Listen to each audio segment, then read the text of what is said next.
All right, I'm here with Brett. Brett, how we doing today? What's going on, Noah? Pretty good.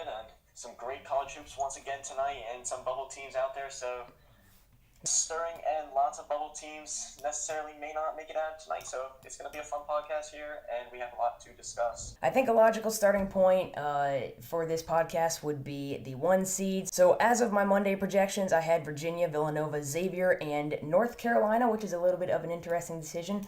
Brett, who did you have in your Monday projections? In my Monday projections, I had the top three, just like you had with Virginia, Villanova, Xavier. Not much separation there. Pretty clear cut. Villanova still the favorite over Xavier with those two wins over them during the regular season, even though Xavier looks like they're going to come out on top with the Big East title. One seed, I did have the Kansas Jayhawks, much like bracket boy Joe Lenard had for ESPN.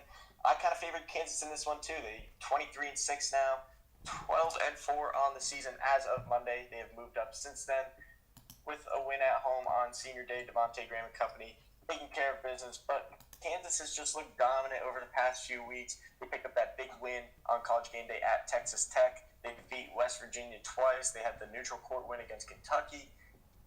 Solid RPI wins and those quadrant one wins that the committee is looking for, and when they take into account on Selection Sunday, when they look at Kansas, when they look at Duke, when they look at North Carolina, they're going to see that Kansas is 11-3 overall against quadrant one opponents with the number 8 strength of record.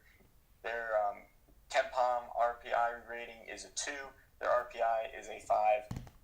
And they just look like one of the best teams in basketball right now, and you can't deny that. There were a lot of thoughts a few weeks back that Kansas necessarily wasn't going to be a 3 seed necessarily, and they just turned it around, won their 14th straight conference title, and now Kansas is on a roll. So they came in as my fourth 1 seed right now, and they're not moving off that line when my new bracketology comes out after Thursday night's contest tomorrow. All right, so what do you think about me having North Carolina on the one line? Now, granted, this was before they lost to Miami. I have Kansas in there now, like you do. But I was one of only four brackets on the Matrix on Monday to have North Carolina on the one line. What are your thoughts on that? I don't think that's too crazy. I was kind of debating. I looked at that final spot because obviously I was going to put Virginia, Villanova 1-2. I looked at Xavier for a bit to see if there was anything that could pull them off that one line. There isn't yet. By the end of conference tournament time, would I be shocked if they moved down from that 1 seed line to maybe a 2? No, I wouldn't be shocked at all. Yeah. Xavier at the 3 for now. And then looking at the 4, it was down to those 3 teams, like I mentioned, with Kansas, Duke, and Michigan State previously. But after the big wins that North Carolina had, after the big wins that Duke and Kansas had, Michigan State just doesn't have that resume to compete with them anymore. Or that 1 seed. Granted, they could still go on to win their conference tournament. Maybe they play a Purdue and Michigan, beat them both. Then there you go. There's 2 quadrant one wins in their favor looking at that 1 seed. But Duke, Kansas, and North Carolina, basically you're comparing which one of those ACC teams is better than the other right now, and to Kansas, because you're not going to compare both the ACC teams for that last 1 seed when you have Kansas sitting here, like we said, been a 3, 11-4 quadrant one record. So the strength of schedule is there for Kansas, and I looked at it and decided that Duke had the slight edge over North Carolina. And believe it or not, the game that it came down to for me deciding that was the win for Duke, 80-78 over North Carolina, and they're going to play each other again this weekend. So a game that's going to have another impact, and a game that committee's going to look at, because when you get those head-to-head matchups, you're trying to decide seeding. The head-to-head really does come into play, because if you're a team that only plays each other once, for example, Texas and Alabama, and if you're 2 teams sitting on the bubble at the end of the day, the team that lost may just find their way into the NIT, because that's just how it works. If you lost to that team, you have really similar resumes, bump up. So that's basically what happened for me, and then I compared Duke to Kansas, and like we mentioned before, the quadrant one is just in favor of Kansas in that one, so that's why they were my 4 seed there. All right, how about we talk about the bottom half of the the two teams that we haven't really talked about that much yet, and that is 2 teams from the Big Ten. It's Michigan State and Purdue. Now, I don't really like Michigan State's resume. I don't think that most people like their resume, but there's no doubt in my mind that they're one of the top 2, top 3 teams in the country, especially right now. They are just playing absolutely great basketball. So, Brett, the question I'm going to ask you is, if you're the committee, how much are you willing to ignore the lack of marquee wins and the poor strength of schedule? And where exactly are you going to put Michigan State, even though they don't have necessarily a great resume? It's a real interesting question because they're in a Big Ten conference that necessarily hasn't been stronger the past years, and as we can see again, only has those 2, 3, 4 dominant teams with the Spartans, Purdue, Ohio State, and Michigan. Mm-hmm. Other than that, you got bubble teams in Penn State, Nebraska. Maryland's still kind of on the bubble, but more looking towards the NIT at this point in the season. That chance to get those quality of wins, especially when you're playing in Ohio State once in the season, a Purdue once in the season, Michigan once in the season, and then it comes down to the conference tournament where you can try to pick up those other. Nothing taken away from the 28-3. It's a really good accomplishment for them, and Michigan State is a really good basketball team. Mm-hmm. They've played some of the best teams in the country, two of which that are ranked above them based on what we just said in Duke and North Carolina. Again, one of the first games of the season in one of those Champions Classic games, 88-81. And then they were able to beat North Carolina, and they whopped North Carolina on neutral court earlier in the season, 63-45. So you look at how North Carolina is producing now at the end of the season, they look like one of the best teams in the country. And that's kind of favoring Michigan State at this point because they held that team to 45 points. Exactly. And they're averaging in the mid-80s now, high 80s. So going to be taken into account when you're looking at Michigan State and their ending RPI for the season. Their strength of record, based on the team charts that the NCAA committee is going to be looking at, is 2. So definitely something that they're going to be looking at based on the RPI, strength of record, and just their quality of wins. Quadrant 1, they're 3-3 overall. Mm-hmm. Most of their wins coming in Quadrant 3 to Quadrant 4 area where they're 20-0. Obviously, they're not going to drop a game there. But it's just going to come down to who has the best wins at the end of the day. And I think when you're comparing the Big Ten to the ACC, it's very hard to not look at those ACC. Yeah, and that was my thought process when putting North Carolina ahead of Michigan State, because if you look at the two teams and not necessarily think about their resume, I would say that Michigan State's a little bit ahead.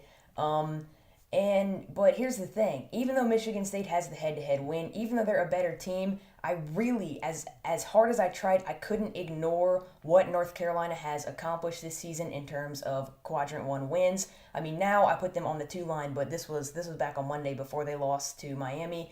I mean, the win over Duke, the win on the road against Tennessee, the win at home against Clemson, and especially out of conference, what they were able to do. So it's definitely tough because Michigan State did have that dominant head-to-head win, and I think a lot of people would probably disagree with me when I say that I think North Carolina should be ahead of Michigan State, even though they lost by 20 points to them. It's going to get even more interesting if Michigan State can pick up some marquee wins in the Big Ten tournament, kind of polish up that resume a little bit, because if they can do that, I think they're going to be a 1 seed. Otherwise, I'm probably still going to have North Carolina ahead at the end of the day. All right, now let's kind of move along to the 3 seeds. I had Auburn, Tennessee, Texas Tech, and Cincinnati in my Monday bracket. Brett, who do you have on the 3 line, or who did you have on the 3 line as of Monday? That sounds about right. No, I mean, I had those 4 teams just in a different order. I had them ranked in this order. I had Auburn, Cincy, Texas Tech, Tennessee. And Tennessee was that team that kind of crept into that 3 seed line after the week that they had. You look at their Quadrant 1, they're 7-7 against Quadrant 1. 14 games against Quadrant 1 opponents. Definitely something the committee likes to see. Mm-hmm. And from Quadrant 2 to Quadrant 4, they haven't lost a game this season. They're 15-0. They also outside Quadrant 1. And they've just played a really good schedule. They played Villanova. They lost that game, but they still played Villanova tight, lost by 9. They played North Carolina, who's out of conference, Purdue, who's out of conference, and beat them down in the Bahamas. They played NC State, who was out of conference. So some really good teams in the Quadrant 1 that are out of conference, and 3 of those were neutral court games, which is even better when you're taking, in fact, looking at the tournament and the selection committee, looking at their process going down this team. But in the RPI, 9th strength of schedule, 22-7 overall, looking like one of the best teams in the SEC, which surprisingly is one of the best conferences in college basketball this year. Some arguing it is the best conference in basketball. The ACC, the Big 12, with how much these wins matter there. I mean, Kentucky has turned into a decent team at the end of the year. Arkansas has turned into a really good team. Texas A&M and Florida have been all decent teams throughout the year. Auburn has been the man to beat in that conference all year, ranked 7th right now in the RPI. So wins some good losses, you could say, because they're quadrant 1 opponents. It's better than a quadrant 2 or 3 loss. So Tennessee, just a really good team. Definitely a team that can make it to the second weekend, maybe be like a team from Florida last year to the Elite Eight. But you look at some of these other teams that were on the 3 line with Cincy and Texas Tech, a team that's trending down from there that probably will fall down to the 4 seeds in my next bracketology will be Texas Tech, and that's just the skid that they've been on lately. They just have not looked good. Injuries plaguing this team, fatigue finally hitting them near the end of the season, and they're just on a downward spiral right now. They lost when they had a chance to get ahead in the Big 12. They lost that right out of their hands to, guess who, the Kansas Jayhawks. On game day, they're now 22-8. I believe they lost 4 straight. So they're kind of trending down, and when you look at their resume, it's impressive, but it's not great. It's not eye-popping compared to some of these other top seeds in the tournament. They have the away win at Kansas, which is really good, but their best out-of-conference win is Nevada, and that's not necessarily something the committee wants to see. They want to see a Power 5 win against a team out of conference. Nevada, yeah, they're a really good team in the Mountain West. That's not necessarily going to get you a lot of power points at the end of the day. Now let's talk a little bit about the 4 seeds. I have Wichita State, then I have Gonzaga, then I have Ohio State, and then I have Clemson. Brett, who do you have? I have in this order for the 4 seeds. I have Clemson, Wichita State, Arizona, followed by Gonzaga with the final 4 seed spot. But one of those teams will be moving up after Thursday's slated games, assuming nothing else goes wrong in the college basketball world, which, let's be honest, something is bound to happen. But Wichita State is likely going to be that team replacing Texas Tech in my rankings as a 3 seed, just because of the way that they've been able to play and how dominant they have looked in the American at the end of the season. They're coming off that big win a week and a half ago against Cincinnati, and they're going to get another shot at them this weekend. And they sweep Cincinnati, they're definitely the dominant team in the American, and they deserve this 3-4 seed ranking in March. If they fall to Cincy, again, they're going to be a 4 or 5 seed just because of how dominant they are. I mean, that win earlier in the season against Notre Dame, or that loss to Notre Dame, I'm sorry, it's not going to count as bad of a loss because of how good of a team Notre Dame was then. That's something the committee will look at. It does count as a quadrant 2, quadrant 3 loss. I believe it's quadrant 2, but it's not a bad quadrant 2 loss. It's kind of a quadrant 2 loss with a little star next to it. The committee's going to know that's a Notre Dame team that everybody was healthy, a team that a lot of people thought could make a run in March, go to the Final Four. That's still yet to be determined whether or not Notre Dame's going to even make the tournament at this point. Bonzi Colson coming back tonight and looking really good in his return. But Wichita State, that win doesn't really hurt them much. So you kind of look at it, you can count them as 23-5, but kind of count the 5 as because it's a good loss. So you look at their wins. Cincy, Houston, 2 tournament teams right there. Other than that, it's down to the quadrant 2 wins. Baylor counts as a quadrant 1 win for them. It was on the road. And then they got the neutral court win against a bubble team in Marquette. A solid win at Oklahoma State. It's a quadrant 2 win, but still a solid place to go and win. Still a tough place. But they don't really have bad losses. I mean, home against SMU, who was a good team earlier in the year, completely fell apart. Away at Temple, who was a bubble team for a while. Houston, like we said, in the tournament. Oklahoma in the tournament as of right now. So no bad losses for them. They're a solid 23-5 team coming out of the American, and a team that can make a lot of noise come March. We said it earlier in the season, and they were even in my preseason Final Four. So definitely a team to watch there, definitely trending upwards. And some other teams that I had ranked in the 4, like I said, Arizona, Gonzaga. Arizona, a team that has a lot of uncertainty right now, and I'm sure lots of people know about the whole FBI thing going on with Sean Miller, DeAndre Ayton. Exactly. It's going to happen with this situation. If Sean Miller's not on the sideline, this Arizona team may see an early exit. They may be like Baylor in the tournament from the past few years, who gets upset in the first round. So I don't really know much about Arizona at this point, Noah, but what I do know is that DeAndre Ayton should be the National Player of the Year, with Trae Young kind of taking a step back, and Oklahoma's taking a step back. DeAndre Ayton, in my opinion, should be able to win that. So Arizona, definitely going to be a team that's going to be a higher seed. They're the number 1 team in the Pac-12.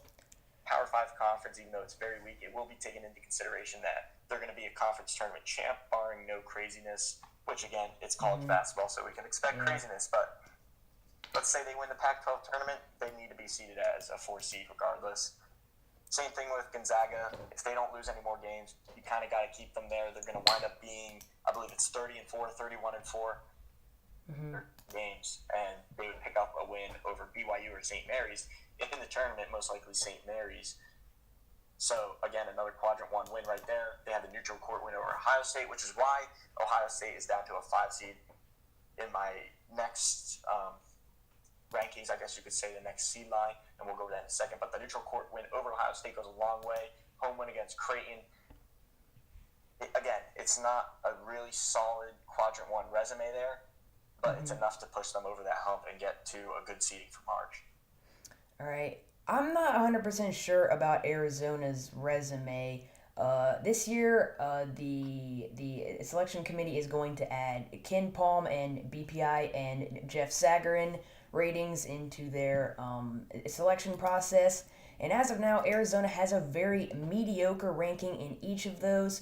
Also, with their resume, we are really relying on that neutral court win over Texas A&M. And, I mean, Texas A&M's good, but more of a 6 or 7 seed than anything. I mean, there have been multiple times this year where we've thought that Texas A&M wasn't even going to make the tournament. So that's their best win.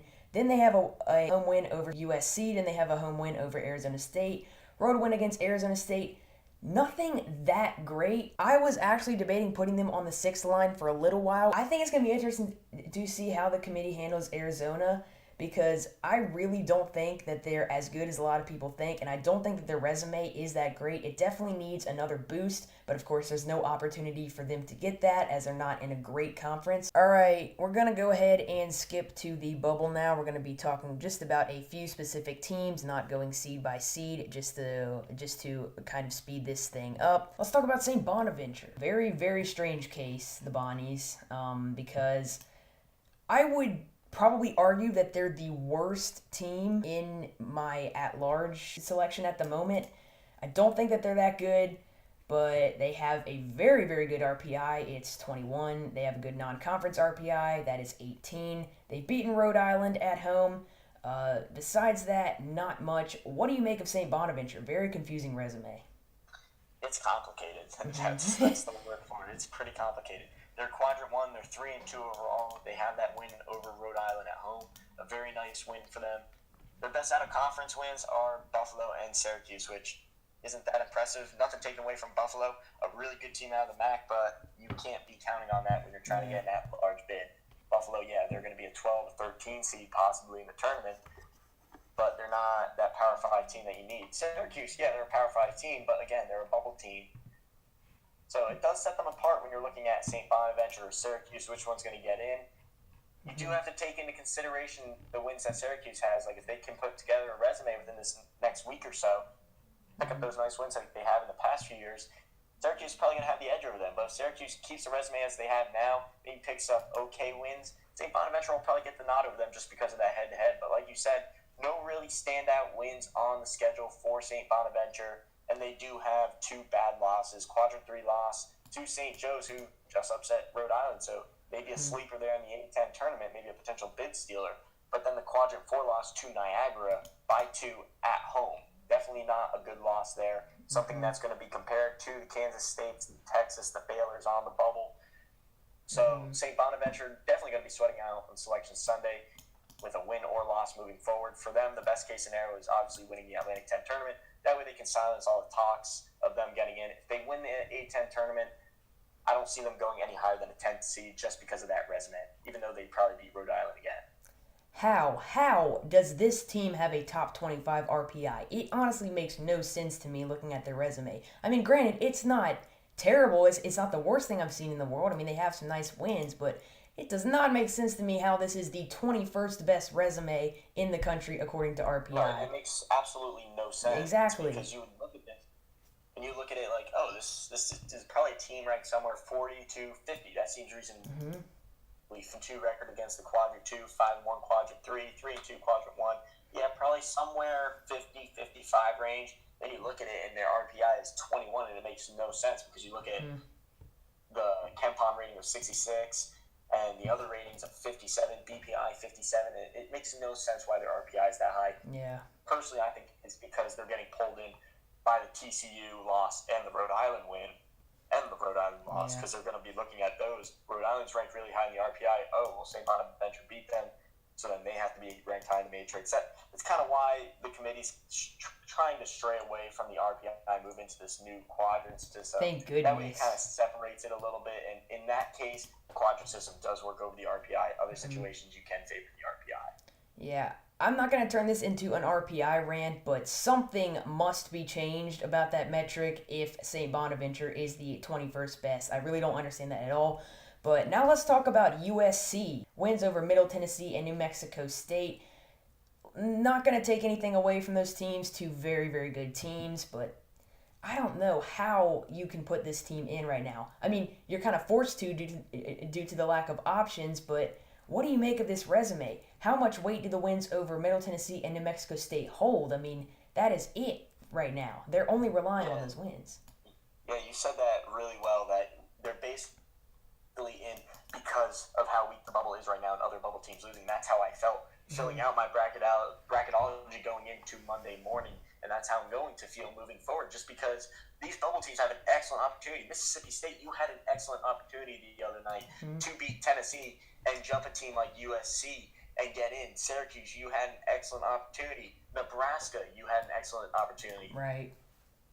And they can't jump USC. So right now, USC's in by default just because they're 21-9, top 31 in the RPI. They're ranked 31, and they're in the mid-40s for Empom, CR, and they're 1 wins, 4-5, quadrant 1, 4-3, quadrant 2, and okay, resume again, kind of going back to the Rhode Island resume, kind of going back to the St. Bonaventure resume, a team that you would think, okay, ranked somewhere mid-40s, low 50s in the RPI matrix, 31 right now. So, again, favoring them a little.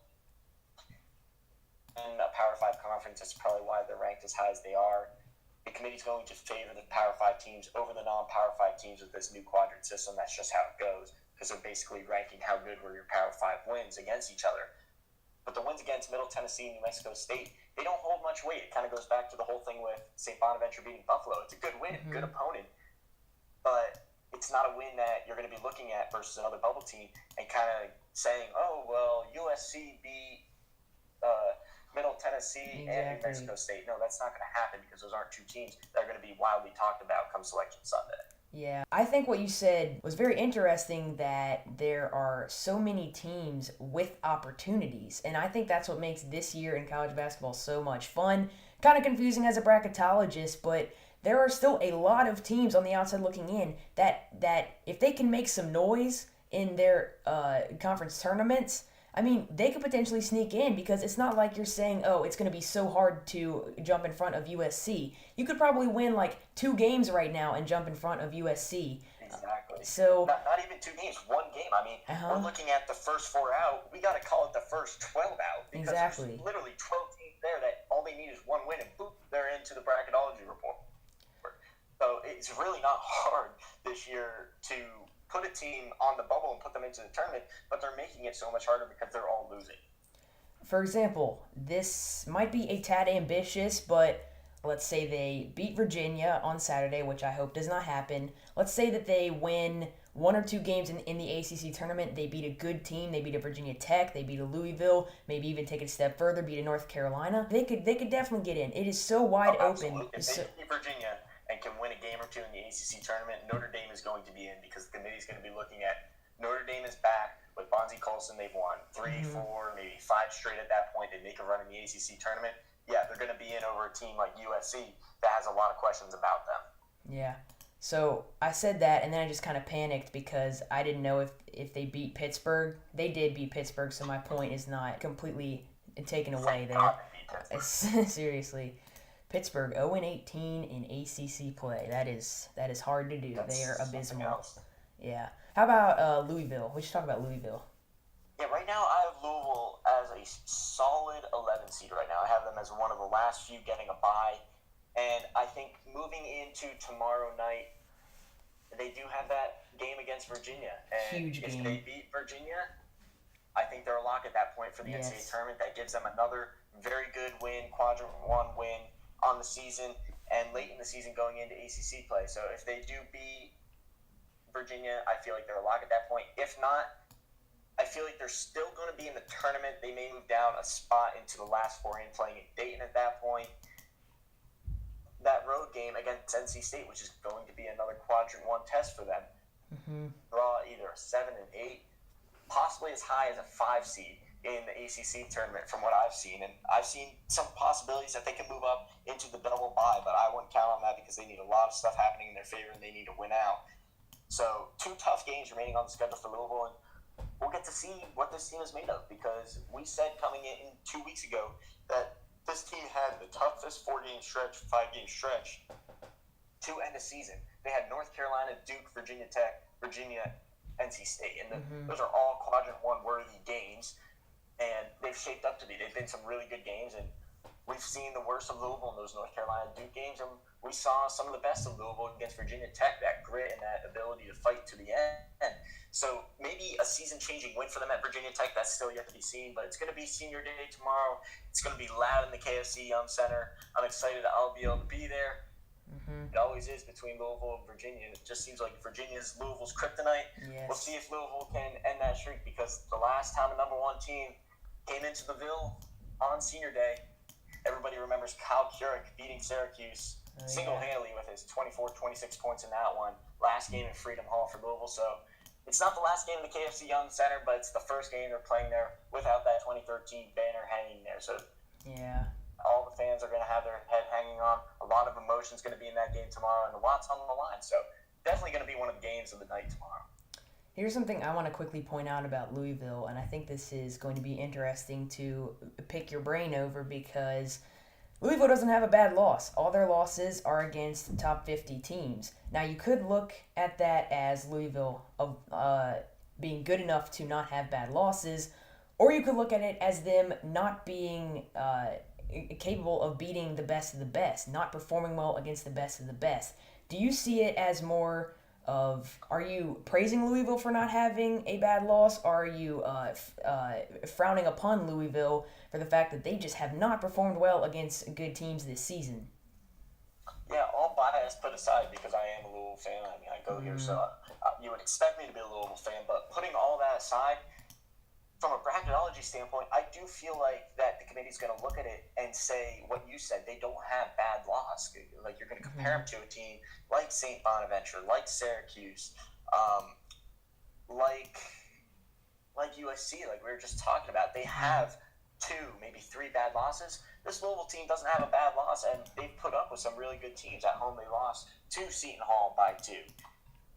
Away, they lost in overtime to Miami. In overtime, they lost on the road at Clemson. So 3 games right there that could have gone either way. And if they won one of those, we wouldn't have been having this conversation of Louisville being on the bubble right now, because they'd have that solid signature win, especially if it was the road to Miami or on the road at Clemson. So the ACC, with how tough it's been this year, and with all the conversation of them getting 8, 9, maybe 10 teams in, yeah, there's still some to worry about if you're a Louisville fan. I mean, I'm going to be worrying on Selection Sunday, especially if they lose both these going down the stretch. And then who knows what's going to happen then. They'll be 19-12.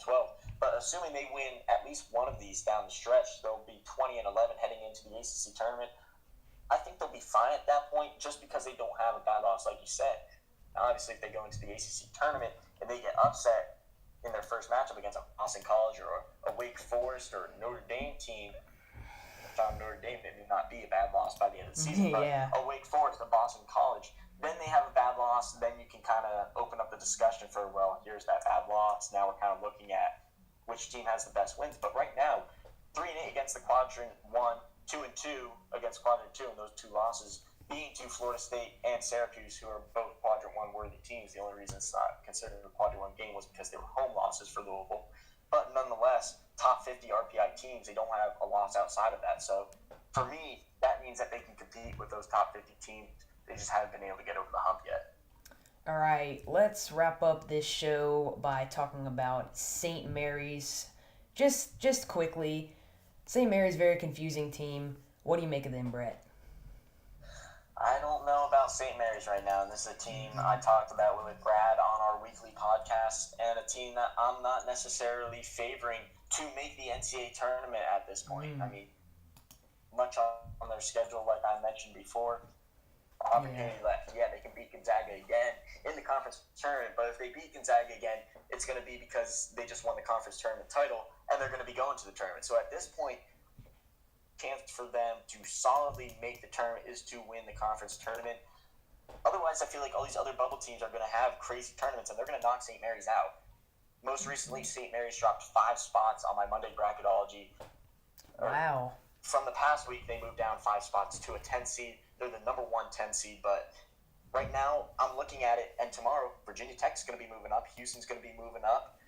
Louisville will potentially be moving up if they beat Virginia. So right there, that's 3 teams that jump St. Mary's. St. Mary's moving down now to potentially an 11 seed, maybe even a 12 seed playing game. So a lot to worry about right now for St. Mary's. Just no signature wins on their resume. And their strength schedule is ranked 162 in the country. That's not going to cut it for a team that's trying to make the tournament. And I feel like a team like USC, the Trojans that we were just talking about, than them at this point, just because they have those Power 5 wins. They play those Quadrant 1 opponents. St. Mary's only played Gonzaga, and that's not good enough. Yeah. All right. Brett, it's been a blast. Thank you so much for joining me.